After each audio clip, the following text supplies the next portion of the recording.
Quero ler um texto, está no livro do profeta Isaías, capítulo de número 6, versículo 1, apenas o versículo 1.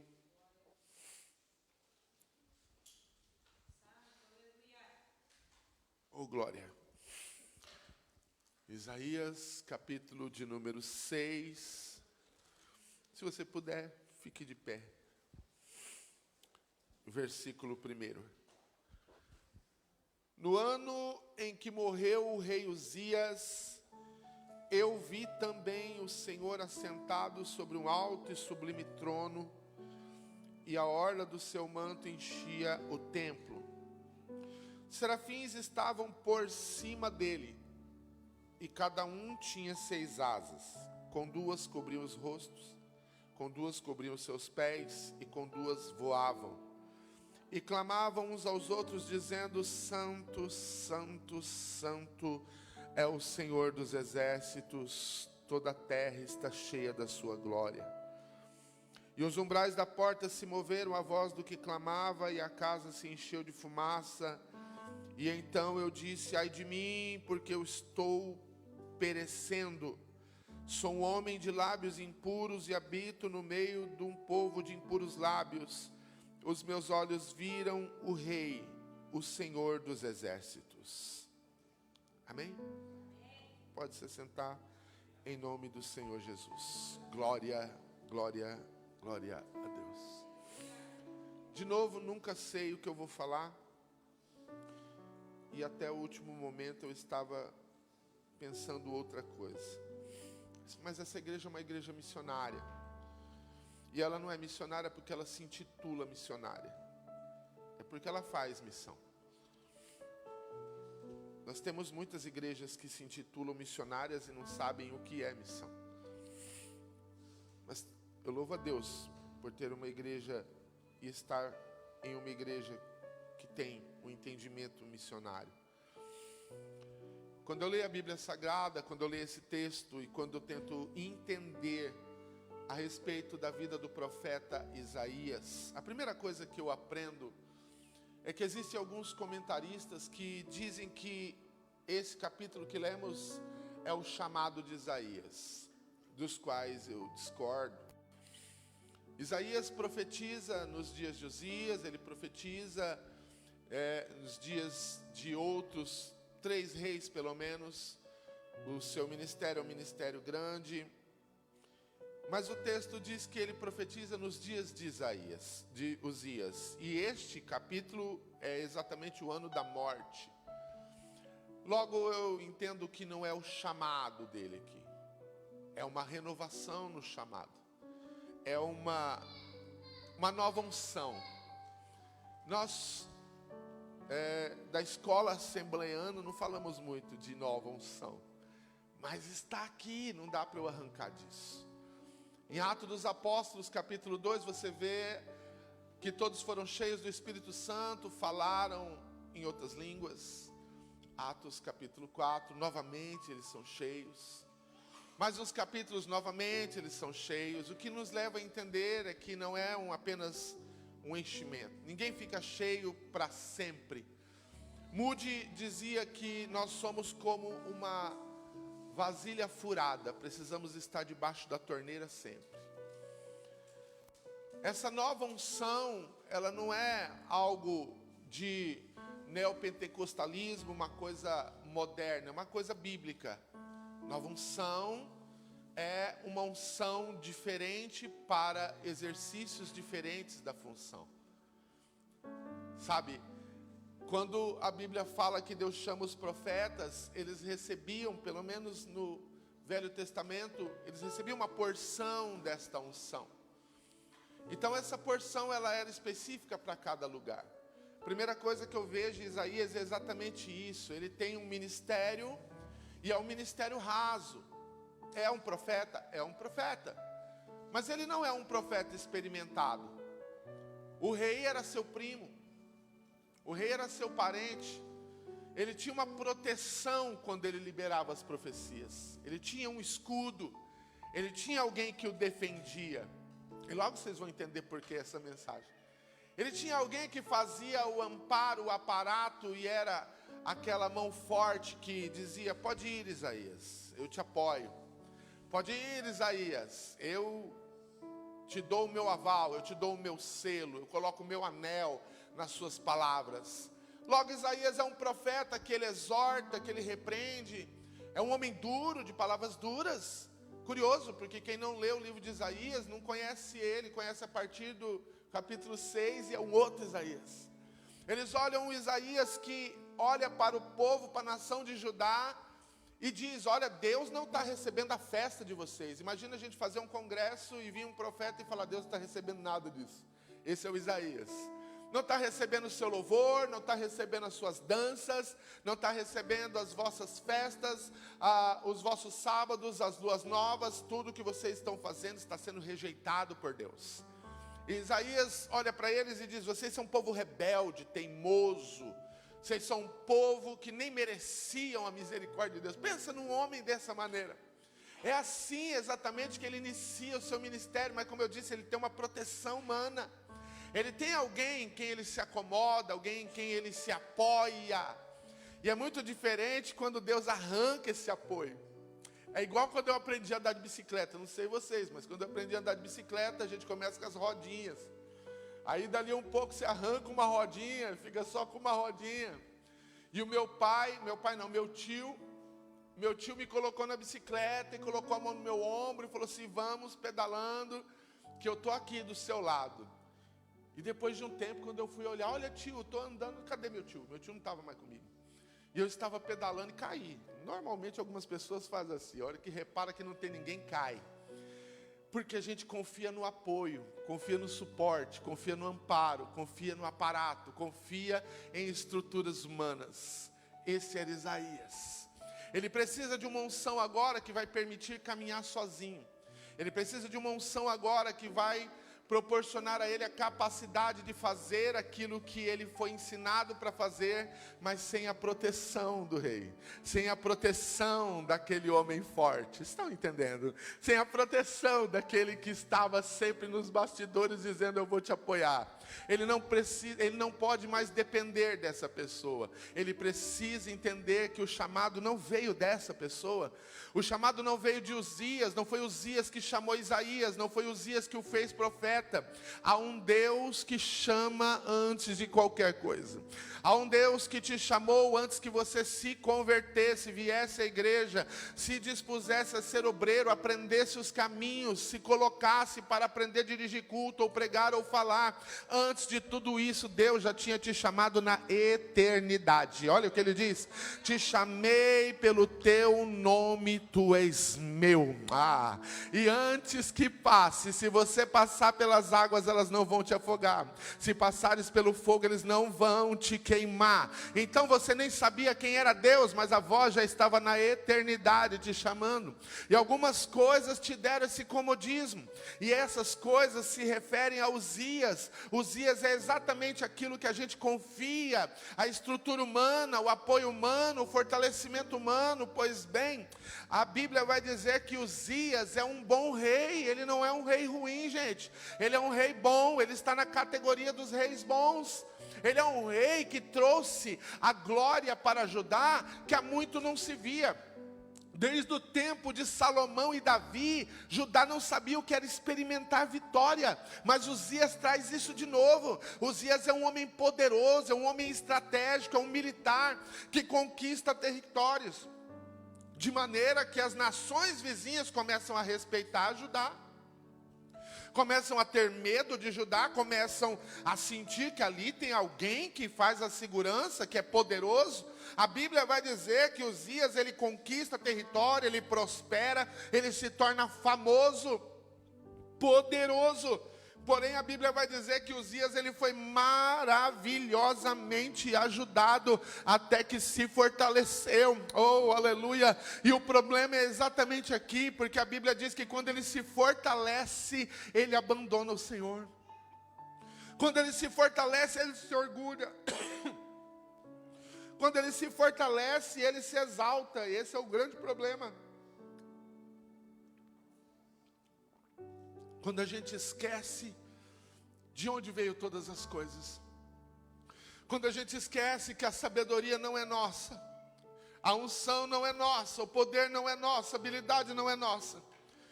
Que a gente esquece que vem dele o querer e o efetuar. Que nada é feito se ele não quiser que seja feito. Que nada acontece se ele assim não determinar. E Uzias, em algum momento, ele começa a se perder no caminho e achar que o poder é dele, a autoridade é dele, a habilidade é dele, a estratégia é dele. E ele abandona o Senhor. Havia um sacerdote que o levava, que o ajudava. Ele ouvia os conselhos do sacerdote, mas quando ele se tornou famoso, então ele largou a mão do sacerdote. E é exatamente nesse tempo que ele se desvia. É exatamente nesse tempo que Uzias se levanta contra os sacerdotes e se torna leproso dentro do santuário, dentro do templo. E ele é afastado do trono. Ele é retirado porque ele é leproso, ele não pode estar no trono. Ele vai ficar em uma cabana muito longe, onde ele vai terminar os seus dias. E a Bíblia diz que o seu filho é que vai assumir esse trono. O filho de Uzias é que assume esse trono, porém o filho de Uzias não pode se assentar no trono porque o pai está vivo. Percebam a complicação, percebam o dilema.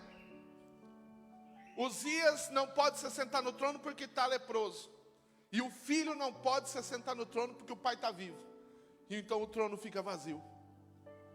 O trono fica vazio e tudo aquilo que foi conquistado corre-se o risco agora de ser perdido. Porque as nações inimigas começam a perceber que não tem liderança. As nações inimigas começam a perceber que não há um rei. Elas começam a perceber que não há uma voz profética, que não há uma direção, que não há um direcionamento. E Isaías que profetizava na segurança do rei. Isaías que profetizava debaixo da mão poderosa do rei. Ele não tem mais essa mão poderosa. Ele não tem mais essa garantia. Quem é que vai cuidar dele? Quem é que vai fazer a proteção dele? Como é que ele vai se virar sozinho? Eu vim para cá. E durante todos esses 3 anos que nós iniciamos a igreja no Brasil, eu prego todos os cultos praticamente. Eu só não prego culto quando eu levo alguém. Se eu não levo ninguém, eu prego todos os cultos. Nenhum obreiro lá praticamente pregou. Mas eu tinha que vir para cá. E eu tive então que preparar o coração deles, para que eles pudessem fazer e sem ninguém para supervisionar. E eu sinto daqui, eu sinto o medo e a ansiedade que eles têm. Isaías é esse homem que está agora desesperado porque ele não tem mais quem possa protegê-lo. Ele tem que continuar sendo profeta, mas ele não tem mais segurança nenhuma. É nesse contexto que ele entra dentro do templo. É nesse contexto que ele entra dentro do templo desesperado, sem saber para onde ir, sem saber o que fazer, o que será de mim. O que eu vou fazer agora? A nação está perdida, a nação não tem direção, a nação não tem liderança, a nação não tem proteção. O que vamos fazer? O trono está vazio. Quando ele entra dentro do templo, a Bíblia diz que ele tem uma visão. E ele vê o Senhor assentado num alto e sublime trono. Oh, aleluia. Ele tem uma visão de um rei que não pode sair do trono. Lá, xarábia. Ele dá uma olhada nessa visão e era como se Deus estivesse dizendo a Isaías: Isaías, aí embaixo pode estar uma bagunça, pode não ter liderança, pode não ter direção, mas eu ainda estou no controle, Isaías. Eu não perdi o controle das coisas, Isaías. Eu ainda estou no trono, eu ainda estou no governo. Homens passam, homens e mulheres passam, mas ele permanece no trono. Aleluia. Oh, aleluia. É ótimo falar de Moisés, mas ele morreu. É maravilhoso falar de Pedro e Paulo, mas eles se foram. Agora é a sua vez. Diga para quem está perto de você: agora é a sua vez. Agora é a sua vez. Ai, né? Xarabagaia. Oh, esta é a sua hora.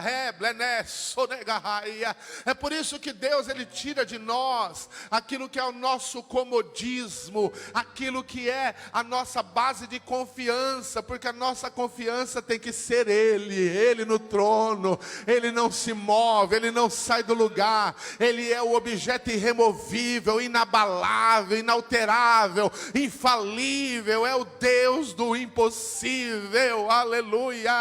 É Ele dizendo: homens te abandonam, te esquecem, viram as costas para você, mas eu sou contigo. Eu sou contigo.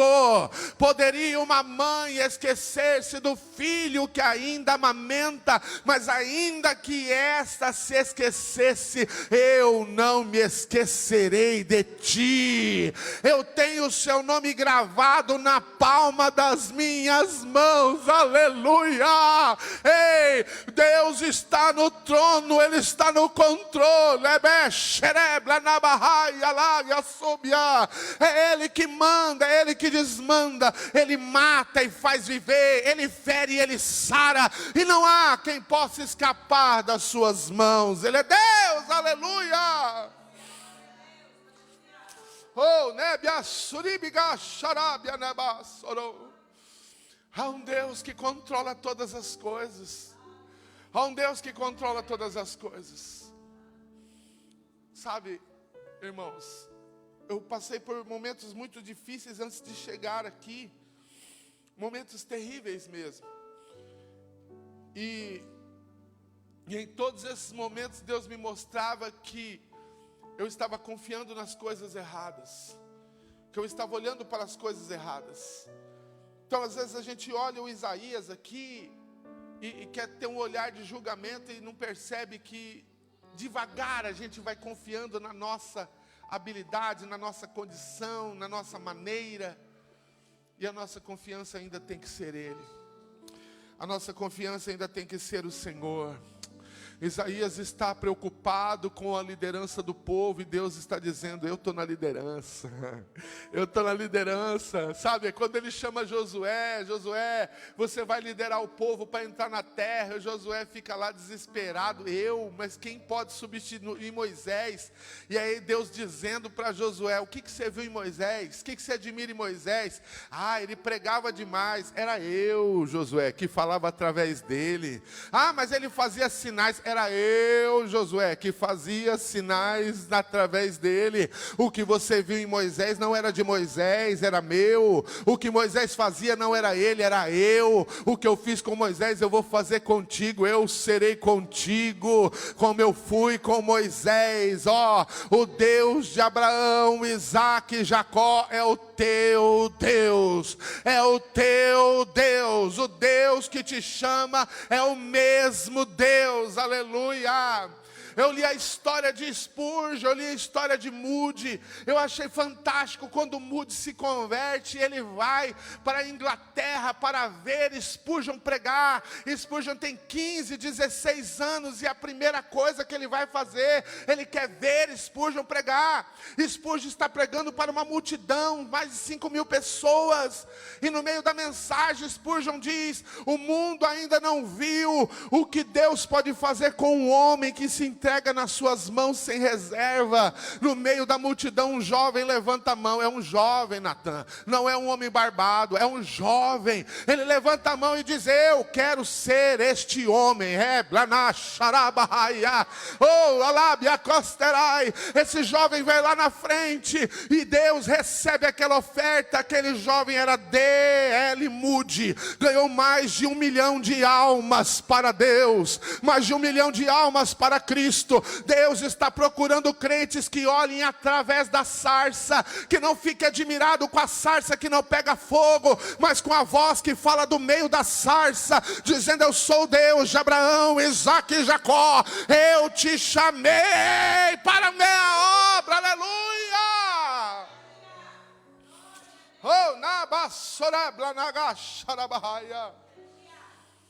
Dá para entender o Isaías. A confiança dele, a decepção é uma dor nossa, porque a culpa é nossa. Decepção não é um problema dos outros que nos decepcionam, é um problema nosso que colocamos expectativas neles. É por isso que dói a decepção, porque a gente não tem quem jogar a culpa. A gente se sente traído. A gente fala, eu confiei demais, eu acreditei demais, eu esperei demais. E a gente espera errado. Isaías colocou as expectativas e Uzias falou, esse é o novo rei. É ele que vai trazer o renovo de Judá, é ele que vai trazer de volta a glória para Israel. Mas Uzias pecou. Uzias se tornou leproso. E quantos grandes homens de Deus que nós admirávamos têm caído, têm sido derribados. O diabo está derrubando muita gente grande, o diabo está derrubando muita gente importante. Mas enquanto o diabo se ocupa com gente grande, Deus está levantando pequenos. Deus está levantando gente que não é conhecida. Deus está levantando gente que não tem nome. Deus está levantando gente que a fama não corrompeu. Deus está levantando gente que o mundo não corrompeu. Deus está levantando você. Deus está chamando você. Aleluia. Jesus passou em frente à coleteria. Segundo a tradição, haviam 240 cobradores de impostos, 120 de cada lado. Em Mateus 9, verso 9, ele aponta para Mateus e diz, vem e me segue. Mateus se levanta e o seguiu. Mateus não pergunta qual é o salário, Mateus não pergunta o que vai ganhar, Mateus se levanta e o segue. Deus está olhando para toda a multidão da terra e está chamando você, está colocando o teu nome, aleluia. Em mais de 8 bilhões de pessoas ele viu Amanda, ele viu a Nádia, ele viu a Adriana, ele viu Renata, ele viu a Cátia, ele viu o Cristiano, ele viu você, aleluia. Gente que o mundo não conhece, mas o céu já sabe quem é. O céu já sabe quem é, porque talvez na rua da tua casa ninguém saiba quem é você, mas quando você põe o pé na rua da tua casa, todos os demônios sabem que você chegou lá. Todos os demônios sabem que uma autoridade espiritual chegou lá. E eles vão abrindo o caminho, é 1000 de um lado, 10.000 do outro lado, e você vai passando no meio deles, porque há uma autoridade de Deus sobre você. Deus chamou você, aleluia. Isaías está decepcionado. O pecado e a corrupção tiraram aquele que ele achava que era a esperança de Israel. De repente, no meio da visão, ele escuta os anjos cantando: Santo, Santo, Santo é o Senhor dos exércitos, e toda a terra está cheia da sua glória. Isaías via perdição, corrupção e pecado, e os anjos estão dizendo: toda a terra está cheia da sua glória. As pessoas olham para essa nação e veem depressão, suicídio, morte, indiferença. E o Senhor está dizendo: o Japão está cheio da sua glória.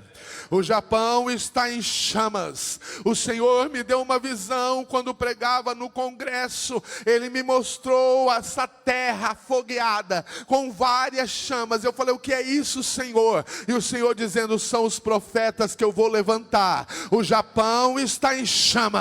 Eu vou incendiar essa nação. Eu vou incendiar essa nação. E alguém vai dizer: mas é muito difícil. É muito difícil.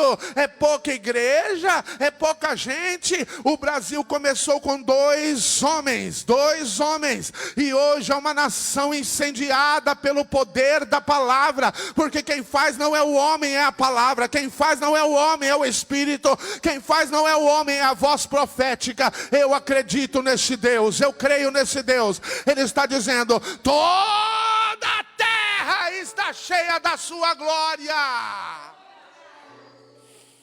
Mas ele está dizendo: Isaías, os homens falham, os homens pecam, os homens decepcionam.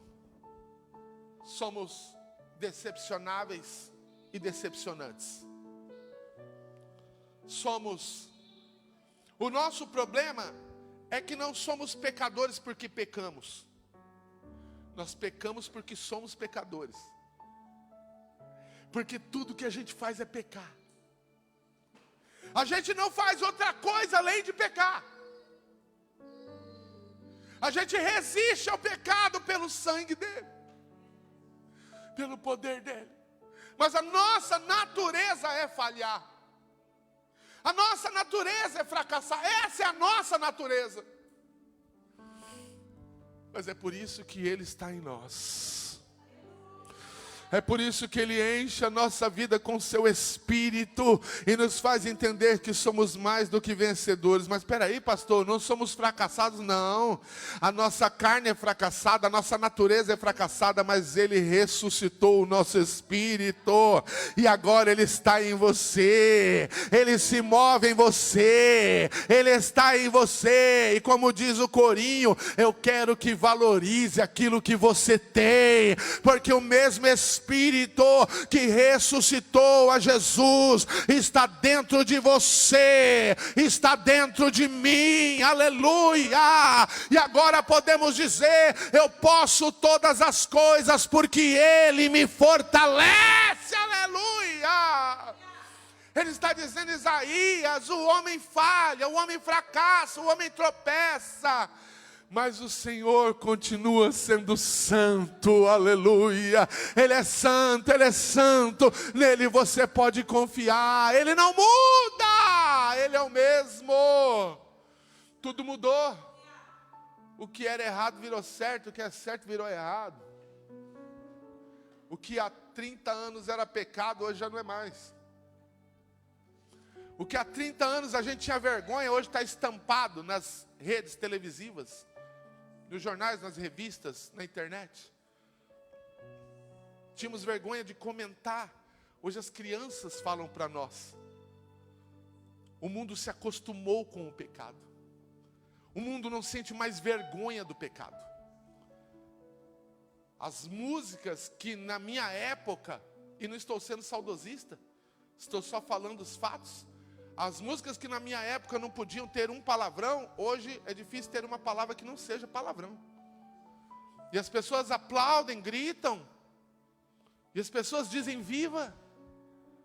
E Jesus falou, como foi nos dias de Ló, assim será o retorno do Filho do Homem. Indiferença com o pecado, insensibilidade ao pecado, falta de amor, desamor, crueldade, requintes de crueldade, afastamento, divórcio, abandono, sabe?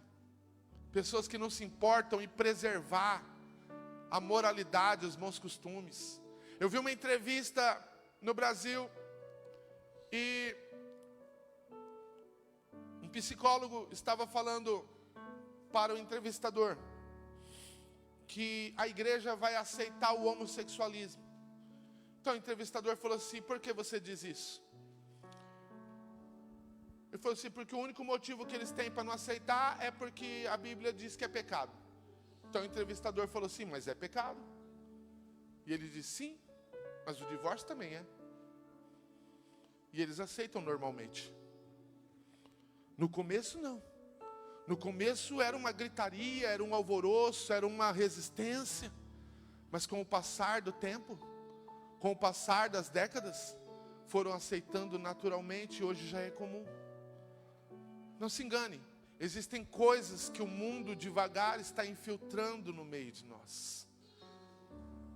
Mas o Senhor continua declarando: Ele é santo. Ele é santo,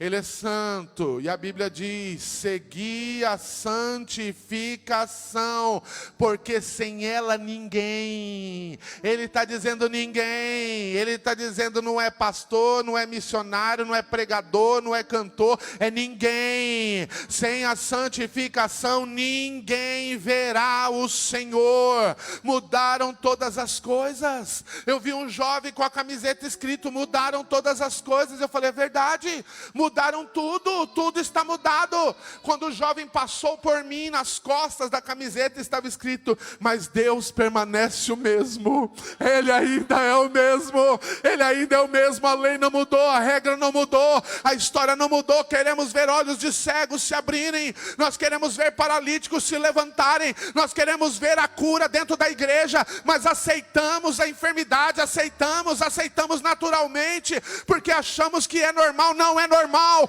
Deus quer se aproximar do seu povo, Ele quer se aproximar. Ele fez a promessa, eu sou o Senhor que te sara, enfermidade não haverá no meio de vocês. Deus quer se aproximar, Ele quer curar, mas para Ele se aproximar, Ele precisa limpar, porque a Bíblia diz que Ele é como o fogo do ourives e o sabão dos lavadeiros. Quando Ele vem, há uma limpeza, uma purificação, há uma santificação para Ele se aproximar. Eu quero ministrar cura nessa manhã, eu quero ministrar cura nesta manhã, a cura da alma, a cura do espírito, a cura física. Eu quero ministrar cura na mente. Hoje, nessa manhã, Deus vai tocar você, Deus vai tocar você. Estamos vivendo tempos que não se pode pregar uma mensagem que incomoda, uma mensagem que inquieta. As pessoas mudam de igreja como quem muda de roupa, porque elas querem escolher o que querem ouvir, e é assim mesmo, porque a Bíblia diz, nos últimos dias haverá comichão nos ouvidos, não suportarão a sã doutrina, amontoarão para si doutores segundo o seu próprio desejo. Eu não concordo com isso, eu não concordo com aquilo. Caim também não concordava, Caim também não concordou, e o que adiantou para ele? Não importa, é o que a palavra diz, o que a Bíblia diz, o que Deus diz, o que Ele fala. É isso que vai curar você, é isso que vai transformar você, é isso que vai nos salvar e nos colocar aonde Ele planejou que a gente chegue. É isso. Ele tem essa visão. Deus é santo, Ele é santo, Ele ainda é santo. Eram os reis que lideravam a guerra, eram os reis que iam à frente da batalha, eram os reis que iam à frente da peleja. Naquela época não era valentes, eram os reis que iam. Davi ia à frente da guerra. Um dia os soldados ficaram com medo dele morrer, falaram, não vai mais para a guerra, o senhor já está velhinho, a gente vai. Mas os reis iam à frente da guerra. Mas Uzias saiu do trono. Quem vai pelejar agora? Quem vai vencer os filisteus? Quem vai vencer os amonitas? Quem vai vencer os midianitas? Vou contar um testemunho rápido meu aqui. Quando eu saí de Figueirão e eu fui para a cidade chamada Rio Brilhante, nós chegamos lá, a igreja não tinha muitas pessoas, era base de 10, 15 pessoas, mas Rio Brilhante era muito caro. Nós pagávamos no salão da igreja R$800 e na minha casa mais R$800, além da luz e da água, e tinha um templo a ser construído, então eu tinha que pagar a luz e a água do templo também que ia ser construído. Pagava 3 luzes, 3 águas, além dos aluguéis. E a igreja rendia R$1.500. O ministério me ajudou com o valor, mas era muito irrisório comparado a tantas contas. Então eu tinha um carro. Eu tinha uma Paraty, era completa, e eu pagava uma parcela de quase R$800. Então a primeira coisa que eu cheguei lá, eu falei assim, eu vou abrir mão do meu carro. Eu tenho a obra para fazer e eu vou abrir mão do meu carro. E a minha esposa não quis isso. Eu troquei meu carro num outro carro e me livrava da prestação e ficava com o outro carro. Só que o outro carro era muito velho. Era velho para valer. Era muito velho. E é difícil. Eu sou muito difícil. Por isso que Deus me arrebenta, porque eu sou muito difícil. Ela falava, eu não ouvia nada, eu tentava manipular os meus conhecimentos, zero de mecânica, mas eu falava assim, eu vou ganhar aqui. Então eu fui e troquei o carro.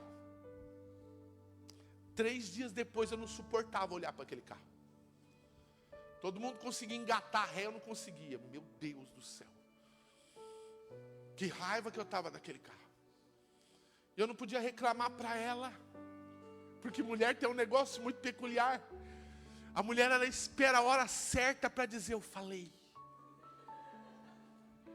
Ela guarda, ela fica lá guardada, fala, vai chegar a hora, eu vou dizer, eu avisei. Então, eu pedi perdão para ela. E aí no outro dia cedo eu fui na igreja de um amigo meu para orar. E eu dobrei o joelho e comecei a reclamar com Deus. Curioso, quando você está ferido, você não tem noção da realidade. Eu fui lá e falei para o Senhor falei, Senhor, eu não pedi para vir para cá. Mentira, fui eu que pedi de sair de lá. Fui eu que aceitei ir. E aí eu falei, não pedi para vir para cá, o Senhor me trouxe para essa terra. E agora eu só estou andando para trás. Eu só estou tendo prejuízo. Se eu fosse Deus, eu tinha me matado. Mas Deus é maravilhoso. E eu estou lá falando, o Senhor só está me dando prejuízo. Eu abri mão do meu carro. E não sei o quê. Depois de um tempo orando, eu ouvi a voz do Senhor. Depois de um tempo orando, o Senhor veio ao meu coração e falou assim: primeiro, você não está andando para trás. Sou eu que estou te puxando para trás. Eu fiquei mais bravo ainda. Falei, por que o Senhor está me puxando para trás? Se não quer que eu vença, igual Moisés, por que não me mata de uma vez? E o Senhor falou para mim, eu estou te puxando para trás, porque você é como uma flecha na minha mão. E quanto mais para trás eu te puxar, mais longe você vai chegar. Quanto mais força eu fizer para te puxar, quando eu te soltar, você não sabe aonde você vai chegar. E tem mais, querido, Deus não erra o alvo. Onde Ele mira, você acerta. Aonde Ele aponta, você chega. Aonde Ele mira, você vai chegar. E aí eu estou lá, já estou convertendo. E eu falei para o Senhor, e o meu carro? Pior viagem você discutir com Deus, irmão, você apanha muito. E o meu carro, Senhor? Eu abri mão do meu carro. E o Senhor falou, abriu mão porque quis. Nunca mandei você abrir mão de nada.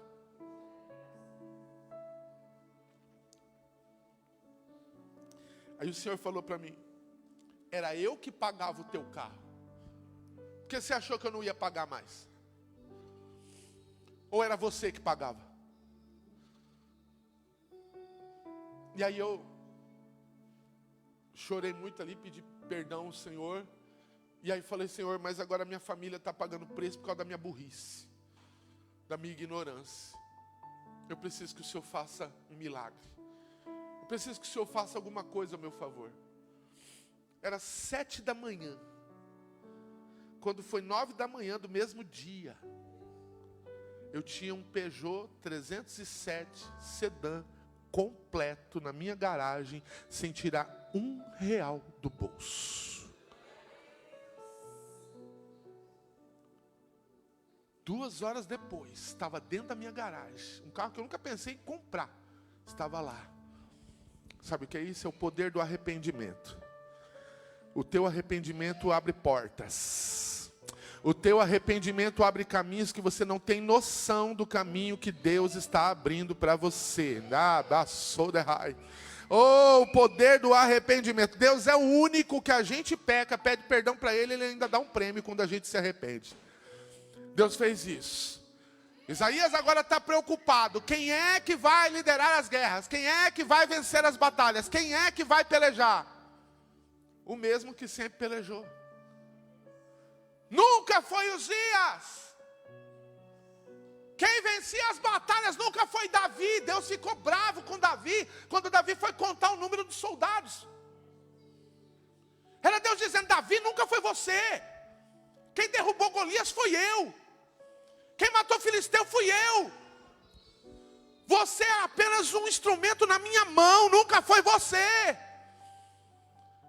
Quando Isaías entra dentro do templo, os anjos estão cantando que Deus é santo, e de repente eles dizem: o Senhor dos exércitos, aleluia, aleluia, o Senhor dos exércitos. E é Deus dizendo: eu sou o Deus das guerras, sou eu que venço as batalhas, sou eu que venço a peleja. E tem mais, ele vence a batalha sem entrar na peleja. Ele quebra o arco, ele corta a lança, ele queima os carros no fogo, ele faz a tempestade se acalmar. O Senhor está falando com alguém aqui nesta manhã: esta peleja não é tua, esta batalha não é tua. Parai, está em pé e vede o livramento do Senhor. Quanto mais impossível disserem que é, mais um milagre será realizado, aleluia. O Senhor está pegando a tua batalha na mão dele, está dizendo: podem vir, ele é suficiente, aleluia.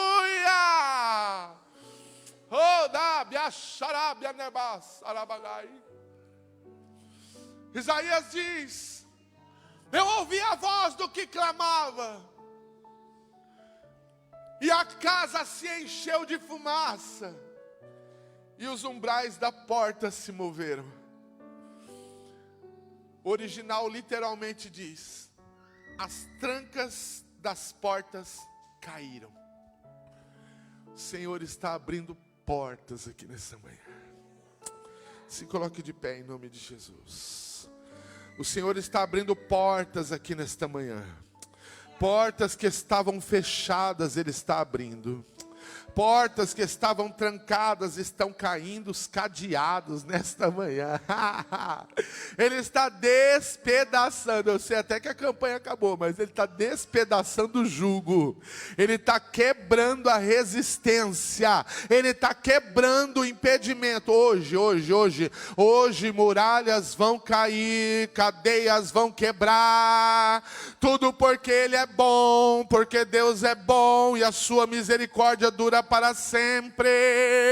Sabe o que o Senhor está nos convocando? A voltar a acreditar em milagres. Você ainda acredita em milagre?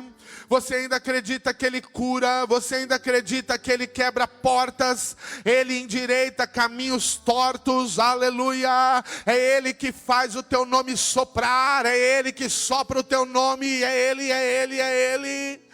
Nunca foi você, sempre foi Ele. O Senhor está movendo a mão dEle na tua direção nesta manhã. Ele está movendo a mão dEle na tua direção, está dizendo: fique calmo, fique tranquila, eu estou abrindo essa porta. A Bíblia diz que quando o faraó encurrala Moisés e o povo diante de Piairote, de fronte de Migdol, no Mar Vermelho, diante do Mar Vermelho, o faraó pensava: eles estão encurralados, eles estão perdidos. E então o Senhor disse: eu vou abrir um caminho que faraó não conhece, eu vou abrir um caminho que faraó não sabe, eu vou abrir uma porta para você que ninguém tem conhecimento. Eu vou levantar gente para te ajudar, eu vou levantar gente que tem condição de te socorrer. Eu vou abrir a porta na tua vida, aleluia. Rei que Isaías então olha para ele e começa a reconhecer a própria lamentação, a própria fraqueza. Eu sou um homem miserável. Até hoje eu julguei Judá, mas eu sou igualzinho Judá. Eu falei que eles eram de lábios impuros, eu também sou um homem de impuros lábios. Eu vou morrer. Eu me aproximei do Senhor, eu vou morrer. Então o Senhor libera 2 anjos que voam como a tenaz e tocam a área em que Isaías está corrompido. E Deus removeu a fraqueza de Isaías. Hoje o Senhor vai tocar em você aqui. Enquanto Ele toca em você, Ele remove a tua fraqueza. Oh, sentimento de culpa, sentimento de inferioridade. Oh, Deus está arrancando feridas. Está te dando uma nova visão, uma nova resistência, uma nova capacidade. Arranco as tuas fraquezas, arranco as tuas dores, arranco as tuas feridas com raiz e tudo, porque eu vou te usar. Porque eu vou te usar. E as fraquezas não podem impedir de te usar. Eu sou o Senhor que te sara, e enfermidades não haverá no meio de ti. Estou eu curando as tuas dores, não mais te atormentarão. O que te feria não pode mais te ferir. O que te machucava não pode mais te machucar. O que te faz sentir pequena não vai fazer mais, não tem poder sobre você. Ediga soreba nagashiribini bahastarai. Há um Deus neste lugar. Você pode adorar. Continue crendo, continue crendo, continue acreditando, continue crendo. Não deixe de acreditar. O teu milagre vem na tua direção. A tua família está na mão dele. As tuas filhas estão na mão dele. O teu casamento está na mão dele. A tua casa está na mão dele. Tudo é dele, tudo é dele, tudo é dele.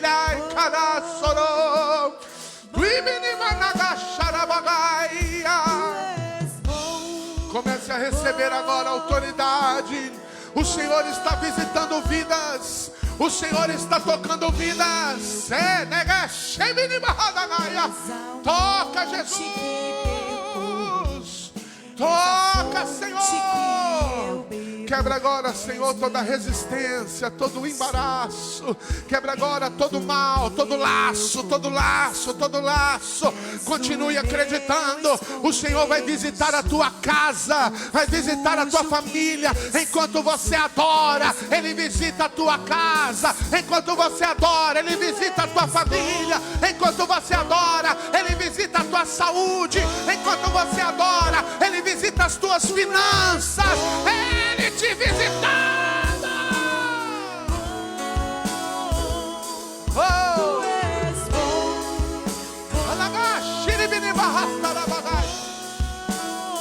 nós te adoramos, nós te adoramos. Se você pode adorar, adore. Se você pode adorar, adore. Se você pode adorar, adore. Se você pode adorar, adore. Enquanto você adora, Ele vem. Enquanto você adora, Ele toca. Enquanto você adora, Ele quebra. Enquanto você adora, Ele muda. Enquanto você adora, Ele te cura. Eu ministro cura. Eu ministro cura. Eu ministro milagre. Eu ministro autoridade. Eu ministro poder. Eu ministro graça. Eu ministro unção. Aleluia. Toca, toca, toca, toca, toca, toca, toca, toca nele. Obrigado, Jesus.